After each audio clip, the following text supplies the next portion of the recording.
Here we go. All right. This is Coach Arnie with the Health, Love, and Life Show and Adventure. Show. Man, we are on the WGSN-DB Going Solo Network, TV and podcast, #1 internet talk network. And I'm Coach Arnie, and there's my show, and there's my contact information. Tonight we have a special show because lately we've been talking a lot about the adventure part of the show, especially because it's a hot time of year at places like the Grand Canyon, and people are trying to bust out of their houses after the whole COVID thing, and they're itching to get out and have fun. And so tonight's special because my grandson Dylan Ortega is on. He's live from Albuquerque, New Mexico, which is kind of a mecca for outdoor adventure stuff. And we're going to talk about not only his adventure with me in the Grand Canyon a year or so ago. Actually, it was a year ago, January, right? Yeah, about a year and 4 months. Yeah.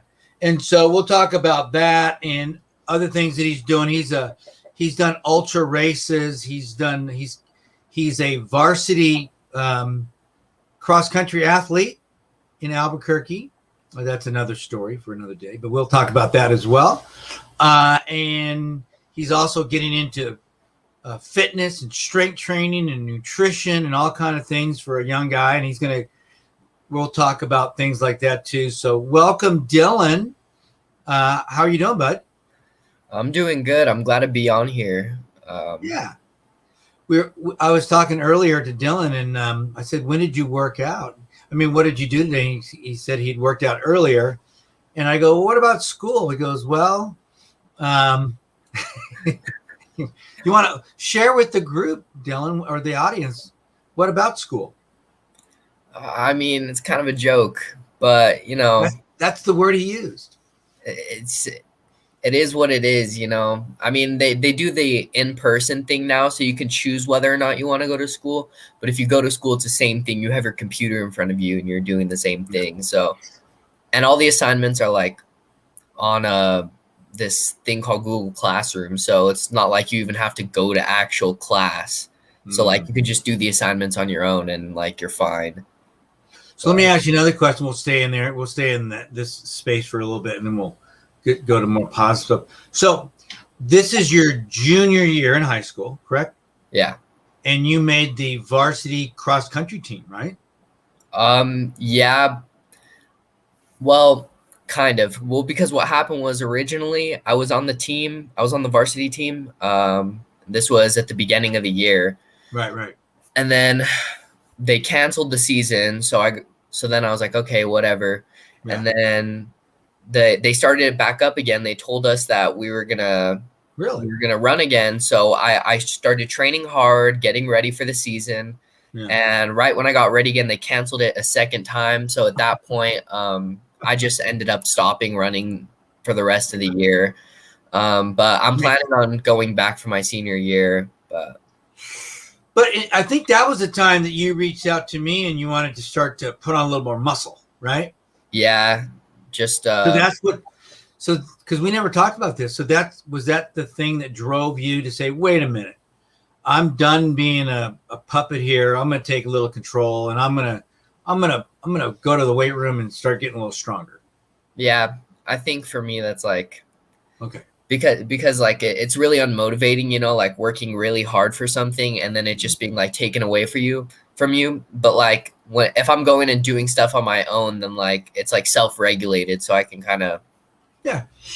And the nice thing about what you're doing too, because I've done, I think the first talk I did on this was 2000, and I think it was right after your mom and dad and I did the Grand Canyon. So it's been 2014. I did a talk on strength-based trail running because that's my background. I think what you're going to find out that you're going to be stronger next year when you get back, and hopefully they'll have a competitive season. But I think you're going to find out that you're going to be a better runner because you're already a gifted runner. But the strength part of it is going to be the difference maker, because a lot of the guys that you run with, they don't really like going to the weight room. Yeah. I mean, recently they've started to go to the weight room a little more. Like the coaches have actually started like incorporating that into our workouts and stuff. So it's becoming more of like a necessity to prevent injuries and stuff. But I think you're taking it, because I'll be honest with you, anybody listening here, and Dylan, how old are you, Dylan? I'm 17. 17. So I get anybody listening, I have Dylan doing some exercises. His workout is tough. It's not for the weak of mind and spirit. And I did that for a reason, because I wanted to see how serious he was. And it took him a little while to get geared up, right? Yeah. But it's a tough workout. And because I didn't spend a lot of time on getting into his head and what was all this about. He just shared with everybody here for the first time, because I never heard this before, that I knew they had stopped it. I didn't know they had started it and stopped it again. I think that would have drove me to quit too. Yeah. So I think it's almost for the better that he gets stronger now at this age, get a little more muscle, and then take that talent and really go with it. So I think that's a good thing. I really do. Plus, you're not beating yourself up again, because running beats yourself up, doesn't it? Yeah, I mean, it just completely destroys like your lower body, and then also too, it makes you like really like lethargic and tired all the time. It's like I just be like tired all day, and then I'm like, all right, time to go to a run. Let's go. But it's a different feeling than when you walk out of the gym, you feel tired, but you kind of like feel alive a little bit, don't you? Yeah, exactly. It's like, it's kind of, I like, because you have like the endorphins because you're not using as much of like your energy, it's more like like the power that you're putting behind whatever you're doing. I mean, with the workouts that you're giving me, they take a little more energy out of me because they're kind of long, but yeah. But it's the same thing that I find out too, Dylan. People find out how, they think, well, he runs 50 miles or he does this and that. And I go, well, if you really knew what I did, you would go, huh? Because I walk like 3 days a week, and then I go for a long workout on the weekend, but I go to the gym maybe 3 times a week for an hour and a half. And because of those gym workouts, I can get away with not having to go out there and run up and down the trails. Now, look, a lot of people like that. I mean, I have people that come to me and say, I got to go out for my hour run every day to clear my head and deal with stress and all that stuff, which is fine. But there's a cost to that, because you're breaking down your muscles, right? Yeah. I mean, especially your knees too, like your knees and your hips. Those are like the two ones. Yeah. And that's why people that have started running when they were your age, when they get to my age, they look at me and they go, gosh, my knees, I can't run anymore because my knees are destroyed, or my back, or this or that, right? They have all these problems because they never went into the weight room like you're doing. And I really believe that this will give you a kind of a catapult. And I hope, Dylan, that you have a competitive season, because I think you'll do well. Because I think you have a gift for this. I've seen you run. And so I hope, but we don't know. I mean, I wrote something down earlier tonight. I wrote down, believe in everyone and trust no one. Because what do you mean by that? Let me explain. When I do an event, okay, like I have an event at the Grand Canyon for May 21st. And I'm hoping that this gentleman, I haven't heard from, we're not communicating as best we should. It's his first time. He's a young guy. He's a super strong, good, fit guy, but he's never done something like the Grand Canyon. He's not a runner. And so he's been having some issues with feet and this and that. It seems like it's better. He's not exactly pushing it like I want him to, but it's almost getting to that point where it's too late. You really only have one more day to really push it this weekend, and that's about it. And then another guy wants to come who's pretty fit, but he's got this. And so I was talking to him yesterday. I said, look, regardless of what happens with this other guy, I'm going.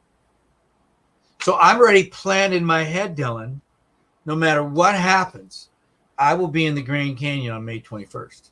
Yeah. Get it? Instead of, ooh, I can't go because my friend won't go with me. Get it? Because when we put our trust in people to show up. Now, if you're a team, that's one thing. But you know what? Even if your team didn't show up, you could show up and you could run. Yeah. Okay. There was a movie. What was that movie? It was a really good movie. We watched it last year. Carrie and I watched it, and it was about a cross-country team in high school, and they only had one girl in it on the team. That was it. That was the whole team. And she ended up winning. And the way she won, because her dad was a gifted runner, and he wasn't really in her life or anything like that. But he made a tape for her that she could play in her ear. And he basically broke down the whole course for her. So when she was running, he was coaching her, saying, okay, you're coming up to a hill. Give it all you got. Then you can do this. Okay, there's going to be a turn coming. Then you got a little down. It was pretty cool. It was pretty cool how this one, but she was one person and she won. She won. So there's a lot. So a lot of people, though, won't show up if their teammates or their partner doesn't go with them. You know how many people, Dylan, won't go to the gym because their workout partner didn't show up that day? I mean, having a workout partner like makes it a lot easier for sure, because absolutely you have someone to hold you accountable, but you have to, there's a certain point where you have to be like, okay, like I need to motivate myself to do this. And that was the point that I was at, because when I was going to the gym, I was going with my sister, and it's easy to go with her because she was pretty motivated, and then she got injured and had to have surgery, so she wasn't going to the gym anymore. So I was like, okay, well, I'll just wait for her. But like I can't do that, I have to like motivate myself and like empower myself to do that. Yeah. So. And now you're building up that muscle you need right here. Because once you build this up, Dylan, at your age, when you're 37, no one's going to have to beg you to get up in the morning and go to the gym or go for your run or go for whatever you're doing at that point, fitness-wise. Whether you're a competitive, you could be a competitive runner. I was just watching a little while ago this big 250-mile race here in Arizona that they're having. And it's funny because I was just sharing with someone that yesterday I was getting all these messages from people. Why are all these people quitting after like 30 miles or this and that? And I was explaining to them that people at that high end, they really know their bodies. They really know their bodies. And these are very committed professional athletes, really. And a lot of them will get paid to show up to these races or not, but they will be doing events where they will get paid. And so if they're in an event and it doesn't feel good, they'll just bail out. And they'll know right away. Or now, if you and I paid $500, let's say, to be in an event, and we trained all year long, are you going to show up? I mean, yeah, of course you got to. Well, yeah, because you just paid a lot of money. Yeah. Even though one time, that's another story. But let's say you're in the event now, you paid all this money, you trained all year long, and then you're going along here and it doesn't feel good. Are you going to quit? I mean, it really depends on how bad it's feeling, because like if you like physically cannot go, like you are like struggling to stand up, like there's a difference between mentally tired and physically tired. There you go. Have you seen the documentary Free Solo? I've heard of that. No, was it on Netflix? It's on Disney Plus, but it's about this guy. Send me that information when you're done. I will. It's a really good documentary. What's it about?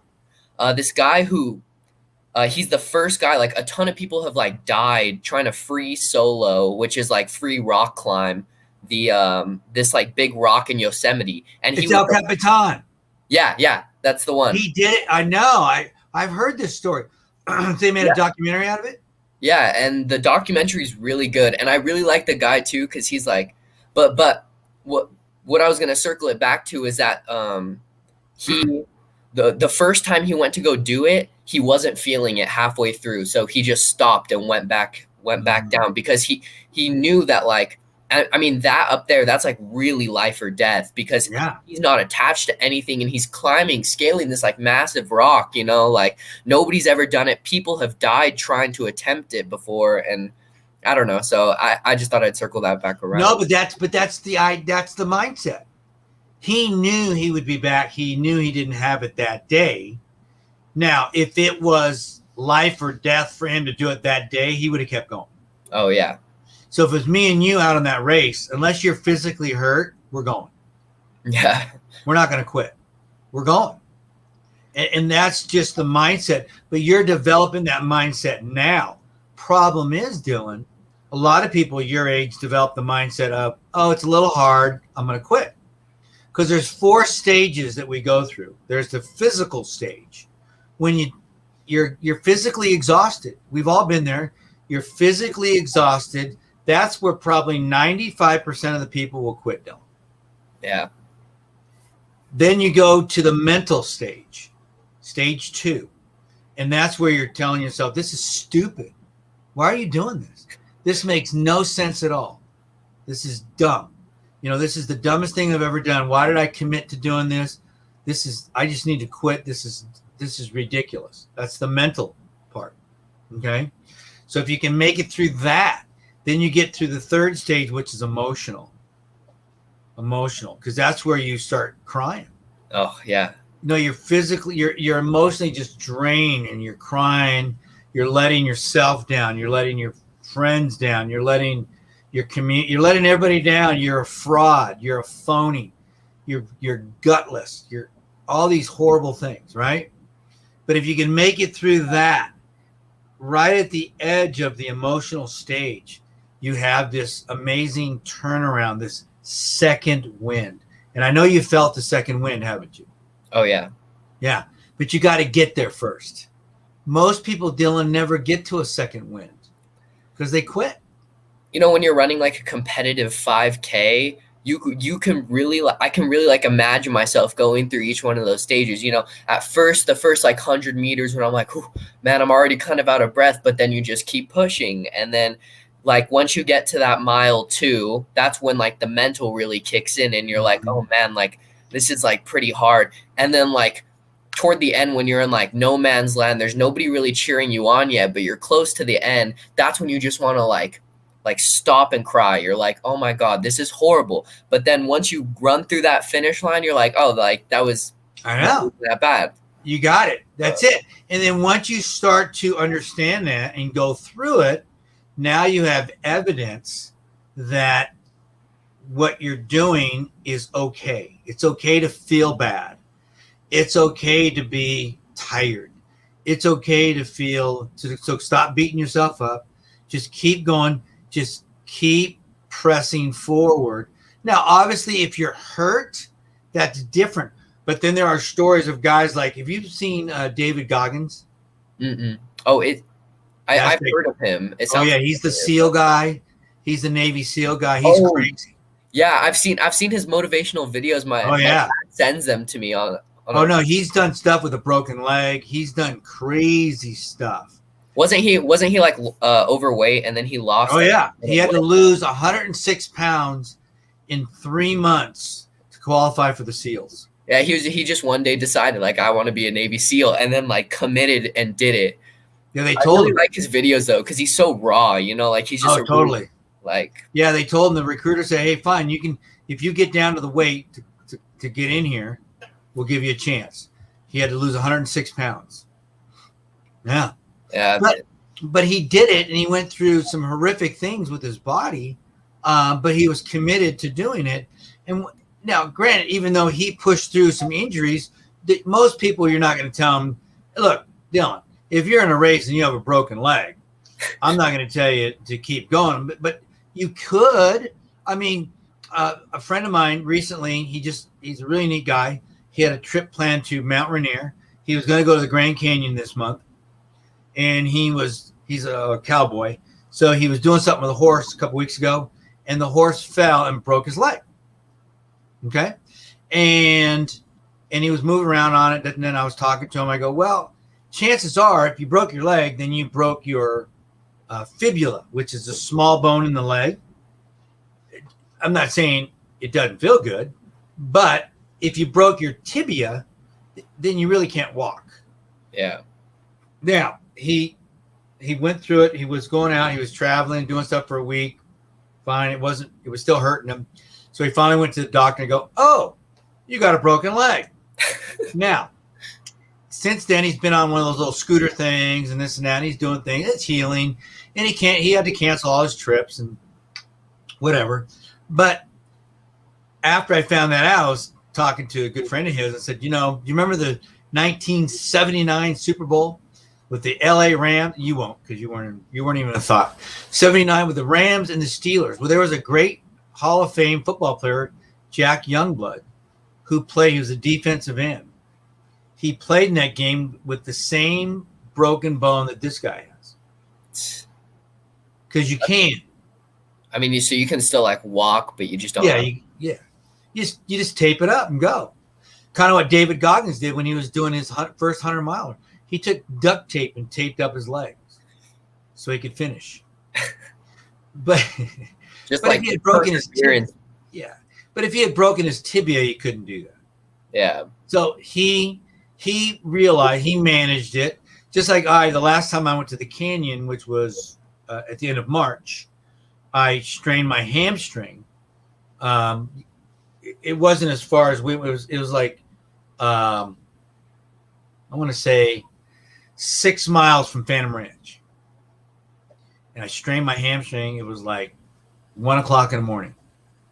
And I'm going, no, this can't happen. Because I was going to go back up South Kaibab, where we had come down, where you and I came down, which is pretty steep. And so I kept going. I kept pushing, kept walking fast. And it wasn't getting any worse. So I kept saying, you're okay. You're okay. You're okay. Kept my pace, made it to Phantom Ranch. And, but long story short, I made it out. I had a couple incidents coming up that were more of a mental thing because of that injury. And, but I had one of my best second half of Kaibab finishes ever, because I just realized that, look, you're not hurt. If you were hurt, you couldn't do this. Yeah. Now, it took me 2 weeks, almost 3 weeks, for that pain to go away in my leg, because I did damage the muscle. But I learned, and that gave me more evidence that if you're hurt, we just do it. And we're going to take a break right after this. If you're hurt, Dylan, you can't go. Yeah. If you're not hurt, like David Goggins, you can go. You just got to figure it out. But remember what I said, 95% will do what? I mean, they'll quit after the physical pain. 95 will quit. We're going to take a quick break here, and then we'll be right back. So hang on. Sounds good.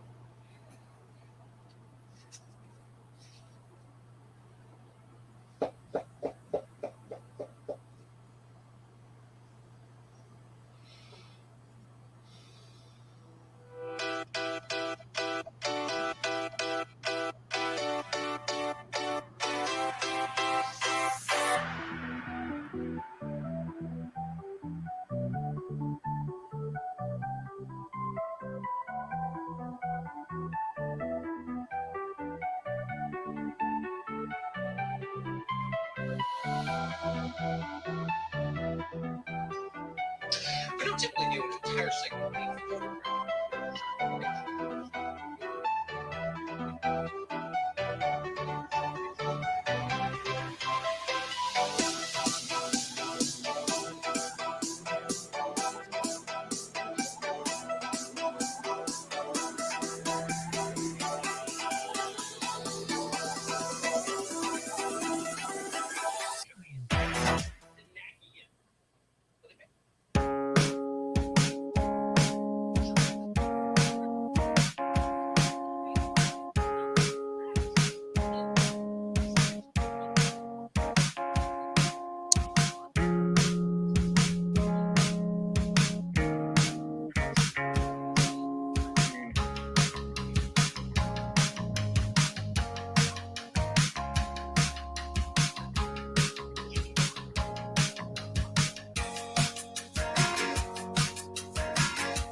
All right, we're back. So, so getting back to that last point, they would quit in those situations where they just they're feeling that physical pain, which is what you said earlier, Dylan. Yeah. And most people, what you're learning now at your age is that mental and emotional part of this thing, the mindset part. Because in the last stage that I never even finished with was the spiritual side of this. Because I remember one of the first times that I went through this in a running event was my first 50 miler. It was like, it became a spiritual thing. It became like, what just happened? This is amazing. How can your body do this? I mean, have you ever experienced something like that in a running event where you just, like you were talking about the 5K, you mean, you felt the joy, right? Finishing and like, wow, this energy and all this. But have you ever been in something yet where you almost felt like, how did that happen? Yeah, when I did it, because it was at the end of 2020. I did a marathon, a trail marathon. I did Dead Man's Peak. When I did that, I don't know if it was because I'm not. I mean, I try to be spiritual, but I'm not like the most spiritual person. Right. The one time that I can say that I have felt that is it was so like it was just little gorges like going down and up like the whole way. So it was the biggest elevation increase part of the race. It was like 2 miles and it was like straight up. Like it was pretty steep. And so I just remember going up it and like I like that second wind that you were talking about earlier, it kicked in and I felt that. I was like, wow. I don't know. It was like something like just like I felt like powered, like powered up. I don't know. In that sort of way that just kind of like. Do you remember when you were going up in the snow when you went with me and yeah, you were kicking my butt? I mean, because we were playing a little game, and then probably that last mile or so, you were just kicking my butt because I was exhausted. And you were just going. Did you have that kind of feeling then?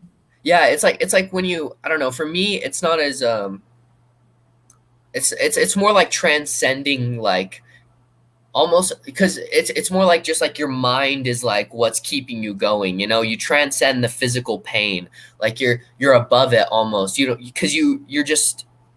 Like you get in that mindset where you're in the zone. Like, and that's not only true for running, but that's true for like, if you're taking like a test or something, you get in that zone and like you transcend like, I don't know, the limitations of your body. And I think that's really when like huge improvement can be made, like in whatever you're doing. But have you ever heard of flow state? No. Flow. It's the way I define flow is when you're doing something, whether it's working on your computer or running or something you love to do, Dylan, and you lose track of time. Oh. Okay. You lose track of time. Then you lose track of what did I write here? You lose track of time for one. Then you lose track of yourself. I think the second thing, and then the last one is you don't need anything else. You're just in this place where it's such a state of happiness that you just don't need anything. You don't worry about time. You don't worry about your own personal needs. You don't need anything, and that's a flow state. And when we get there, whether you're running in an event, I think that's where you were there. I think you've been there a number of times. You just don't know it. You're in flow. Or sometimes when you're working on your computer, or because you've done some pretty amazing things with computers, you probably get like that too. You're like, whoa, where did time go, right? I think too, like getting in that mindset, it's like, I don't know, you just you do stuff that you don't even think you could do, like you're like, wow, like I literally did not know what you were talking about earlier. Actually, I see that now, what you were saying. At first I didn't understand the spiritual thing, but now I get it more, like that flow. It's another thing too. I just finished reading a book on oh gosh, let me pull it up here. You'll get this because it really relates to you and how your generation looks at stuff. It was called The Art of Impossible. And they were talking about how, first of all, that up until the 90s, the biggest waves that people surfed were like 25 feet. I mean, I thought, really? Because I was in Hawaii in the 80s, and I never thought of that. And then I was with a friend this 2 weeks ago when I first read this. And he goes, well, yeah, because he's from California. He goes, I go, what do you mean? He goes, well, back in the 90s, these guys all of a sudden figured out, first of all, they learned they could use a shorter board, not a longer board, kind of like a snowboard, okay? And then they empowered the jet ski, and they got towed out there because it was so hard to paddle out to those big waves without getting knocked all over the place. So they got towed out to the big waves. So technology and the board, the smaller board, and the towing of the jet ski allowed them to rethink what was possible. So instead of being afraid of it, they embraced it. It's kind of like a guy like you jumping a bike, into a pit, or you know what I'm saying? You guys might think that something was impossible, but if one person did it in the morning, by noon, all of you were doing it. And by the evening, somebody was trying something even bigger. Right?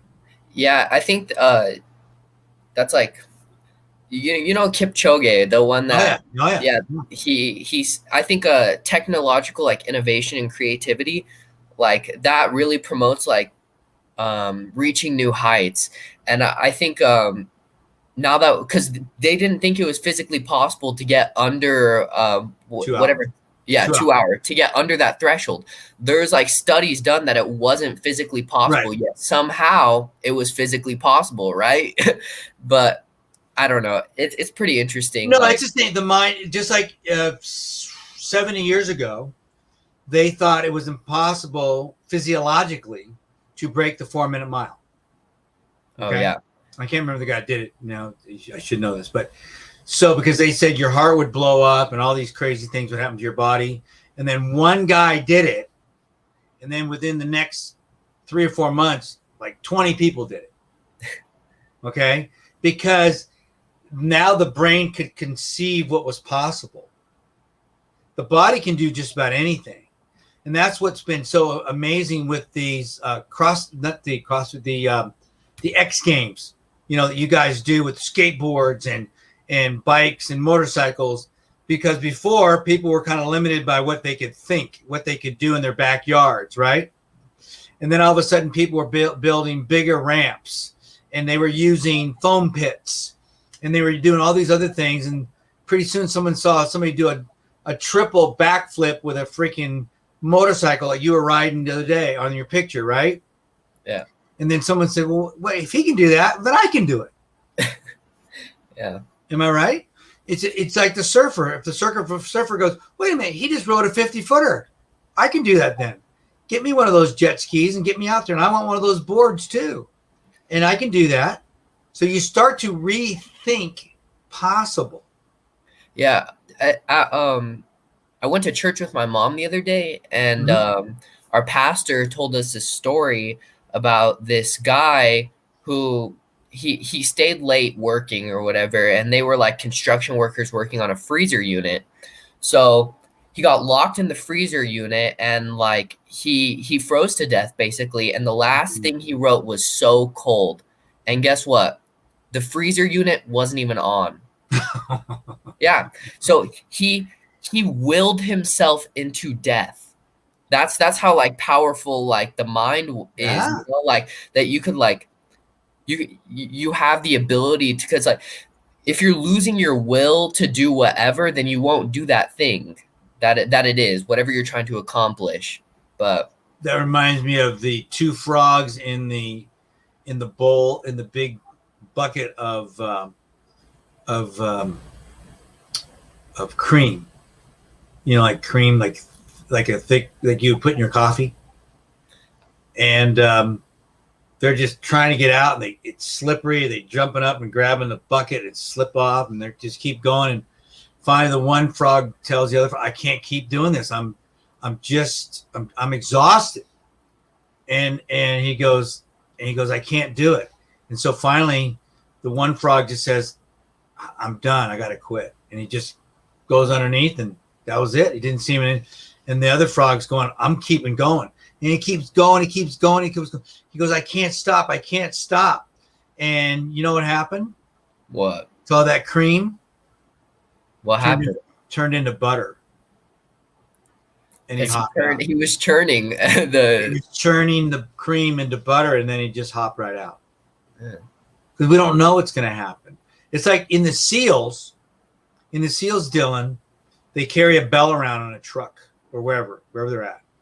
And all these guys are in there doing all kind of crazy stuff. I mean, crazy stuff. And the people in charge are walking around. They're looking in people's eyes. And when they find somebody that they see in their eyes that they can break them, they're going to break them. And they're going to make them do whatever next crazy thing they can do, whether it's going to cold water, whether it's holding the law, whatever. And as soon as they break them, they have to ring the bell. Okay, so you ring the bell when you're broke. And then right after that, they'll go, "Time." And the guy goes, "Wait a minute, I could have made it another minute." And he goes, "But you didn't." Right as they break. You didn't. Because we don't know, Dylan, we don't know when they're going to blow the whistle, do we? No. See, you've heard that. Keep going until you hear the whistle. Keep going. There's no finish line because we don't know in life. You don't know when that opportunity is going to hit you. You don't know.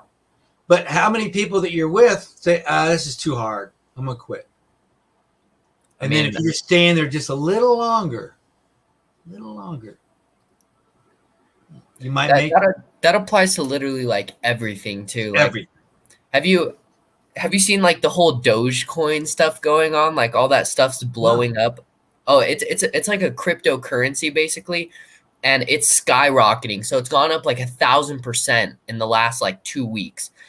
And I made a huge mistake. I had invested a ton of money into this, right? And I got scared and nervous that I was gonna lose my money, so I pulled it all out. Right after I pulled it out, I had the chance to turn $1,000 into $26,000, and I'm pulling out 2 weeks early.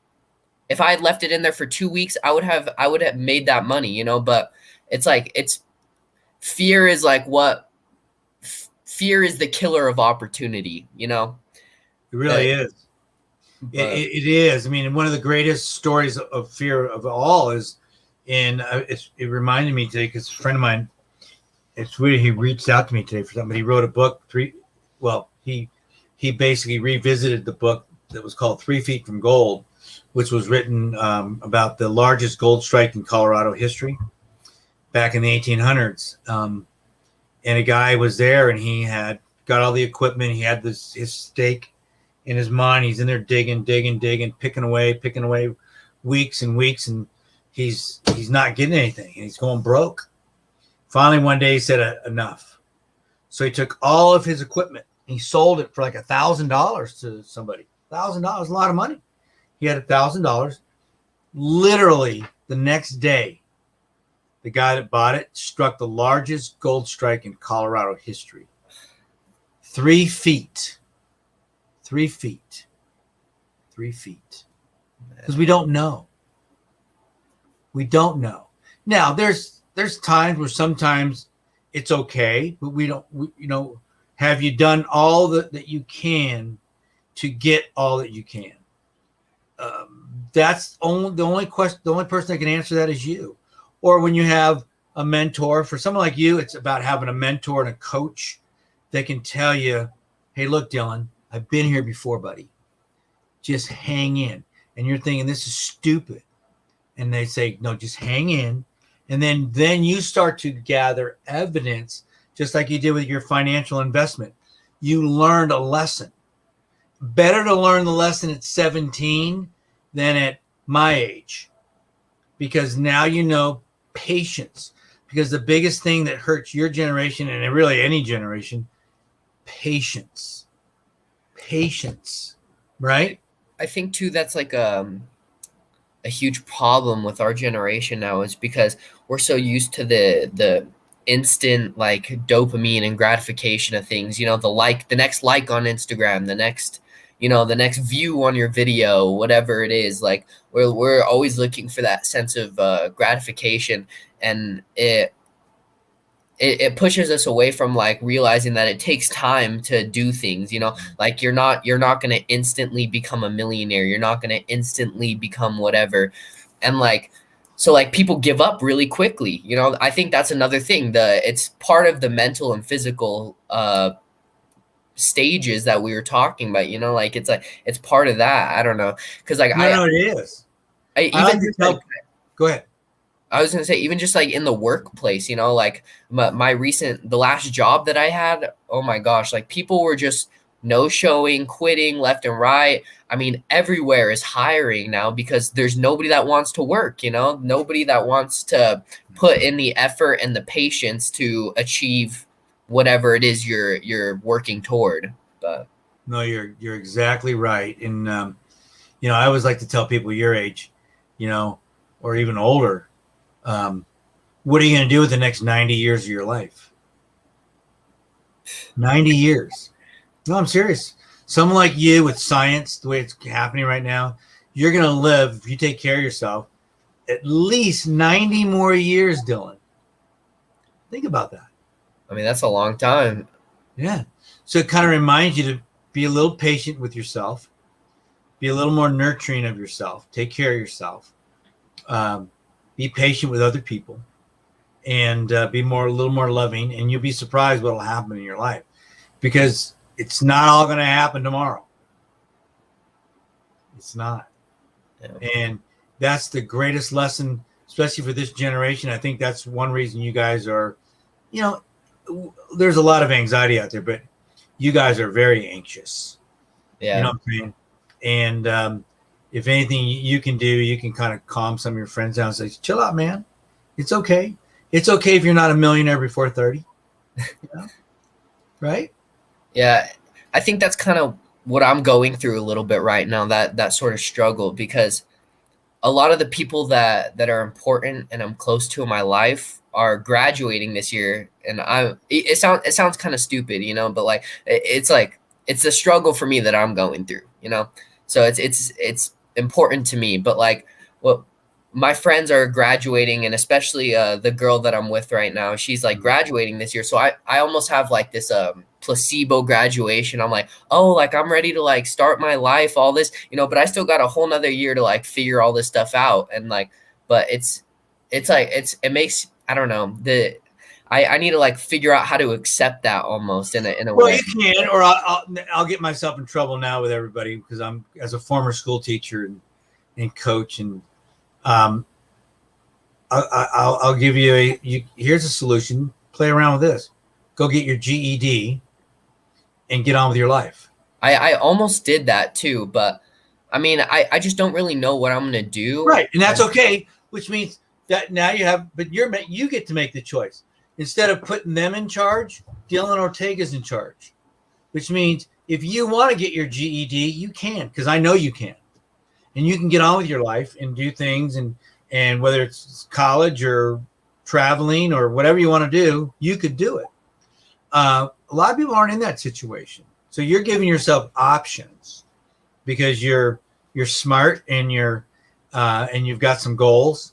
Right now, though, you just need some clarity. And so while you're getting that clarity, a school's not a bad place to hang out. The problem in that you're being pushed into is that you're really not in school. You're in this kind of weird vortex of school, which means it's not really school. Because you could be learning 10 times what you're learning now. Podcasting, yeah, that's a great one. You could I'd love to see you do a podcast, Dylan. Maybe you can talk to Cece about that. And because you could do something like this. Because you could while you're figuring stuff out, you could start to experiment with all these different things. So by the time you're 25, who knows? but you're smart enough to, one, you know how to make money, and two, you don't need to tie yourself down with a bunch of rules that are holding you back. You don't. But in the meantime, school's not a bad place, especially if they loosen up a little bit and let you guys come back and compete and do the things you'd like to do. I for sure think it's going to loosen up next year. For me, I hope so. The main reason that I decided not to, because I was genuinely considering getting my GED, even just like it was about a month ago, but I think that they're for sure going to loosen up. And like the main reason that I decided to stay too is because next year I'm only going to be there for like 3 classes a day, you know, because I'm the senior, so I have the reduced schedule. Right. But so like it's like, I mean, like I still have, so like it gives me time to figure it out, you know. Yeah, as long as they let you guys, you know, go to dances and parties and that's really graduation. Yeah, I mean, hey, look, that's all part of the experience, man. It really is. Dylan, listen, you're amazing as usual. We'll do this again, but maybe that might be something. I'll talk to Cece. Maybe you'd like to do a show, you know, and talk to your friends. And I think this is a really good topic. And you're great. You did a wonderful job, and I appreciate you, buddy. Thank you. And powerful, right? Look at that. Amazing. Look at that. Thank you. Though. You're good. And so we will talk about it. And I love you, brother. And keep doing you. Thank you. I love you too. Okay. Keep doing you. I'll talk to you later. Bye-bye. Thank you.